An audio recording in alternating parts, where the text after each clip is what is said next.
Hello friends, welcome to my channel. ಮೊದಲಿಗೆ ಎಲ್ರಿಗೂ ಮಕರ ಸಂಕ್ರಾಂತಿ ಹಬ್ಬದ ಹಾರ್ದಿಕ ಶುಭಾಶಯಗಳು.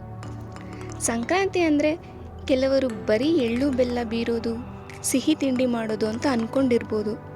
ಆದರೆ ಇದ್ರ ಹಿಂದೆ ಒಂದು ಅದ್ಭುತವಾದ ವಿಜ್ಞಾನ ಮತ್ತು ನಮ್ಮ ರೈತರ ಕಷ್ಟ ಎರಡೂ ಇದೆ. ನೋಡಿ, ಇವತ್ತಿಂದ ಉತ್ತರಾಯಣ ಪುಣ್ಯಕಾಲ ಶುರು.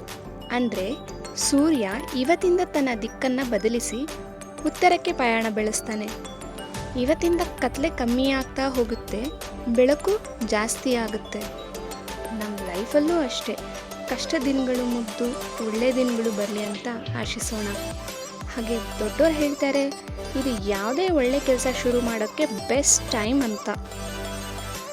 ಮತ್ತು ಇದೇ ಟೈಮಲ್ಲಿ ನಮ್ಮ ರೈತರು ವರ್ಷ ಪೂರ್ತಿ ಕಷ್ಟಪಟ್ಟು ಬೆಳೆದ ಬೆಳೆನ ಮನೆಗೆ ತರ್ತಾರೆ.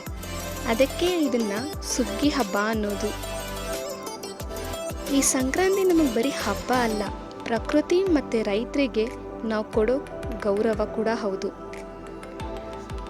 ಹಾಗೆ ಎಳ್ಳು ಬೆಲ್ಲ ತಿನ್ನೋದ್ರಿಂದ ಕೂಡ ಒಂದು ಸೈಂಟಿಫಿಕ್ ರೀಸನ್ ಇದೆ. ಏನಪ್ಪ ಅಂದರೆ, ಈಗ ಚಳಿಗಾಲ ಮುಗಿದು ಬಿಸಿಲು ಶುರು ಆಗುತ್ತೆ. ಸೊ ನಮ್ಮ ಬಾಡಿ ಟೆಂಪರೇಚರ್ ಮೇಂಟೈನ್ ಮಾಡೋಕ್ಕೆ ಈ ಎಳ್ಳು ಮತ್ತು ಬೆಲ್ಲ ತಿನ್ನೋದು. ಹಾಗೆ ಒಂದು ಮಾತು ಕೂಡ ಇದೆ, ಎಳ್ಳು ಬೆಲ್ಲ ತಿಂದು ಒಳ್ಳೆ ಮಾತಾಡಿ ಅಂತ. ಮತ್ತೊಮ್ಮೆ ಎಲ್ಲರಿಗೂ ಸಂಕ್ರಾಂತಿ ಹಬ್ಬದ ಶುಭಾಶಯಗಳು.